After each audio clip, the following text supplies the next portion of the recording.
Praise lord. దేవునికి స్తోత్రం. ఎలా ఉన్నారు? దేవుని ఉచిత మహాకృప ద్వారా మరి ఆయన ఆలోచన ప్రకారం ఆయన చిత్తంలో ముందుకు నడుస్తూ ఉన్నారా? అందుని బట్టి ఆయన స్తుతిస్తూ ఉన్నారా? దేవుని ఉచిత మహాకృప ద్వారా మనం జీవించగలుగుతున్నాం, నివసించగలుగుతున్నాం అనే సత్యాన్ని మీరు తెలుసుకుంటున్నారా? నిజంగా దేవుడు చెప్పిన ఒక గొప్ప మాట నాకు పదే పదే గుర్తొస్తూ ఉంటుంది. ఏంటంటే అది, జనులు మిమ్మను నిందించి హింసించి అబద్ధముగా చెడ్డ మాటలెల్లా పలుకున్నప్పుడు మీరు ధన్యులు అని ఆయనే చెప్పాడు. నిజంగా ఈ లోకం ఆయన వ్యతిరేకించింది కాబట్టి మనల్ని కూడా తప్పక వ్యతిరేకిస్తుంది, నిందిస్తుంది, దూషిస్తుంది. మన క్రియలు ఈ లోకానికి పనికిరావు.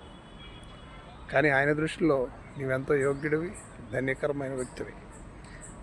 అందుకని నీ ప్రతిఫలం, నీ దీవెన రెండంతలు అవుతుందని, నీ ఆశీర్వాదం గొప్పగా ఉంటుందని నీవు తెలుసుకో. నీవు హింసించబడినప్పుడు, నిందించబడినప్పుడు, అవమానించబడినప్పుడు ఆయన నామానికి మహిమకరంగా నీవు జీవిస్తున్నావు అనే విషయాన్ని, ఆ సత్యాన్ని నువ్వు తెలుసుకుని ముందుకు నడు.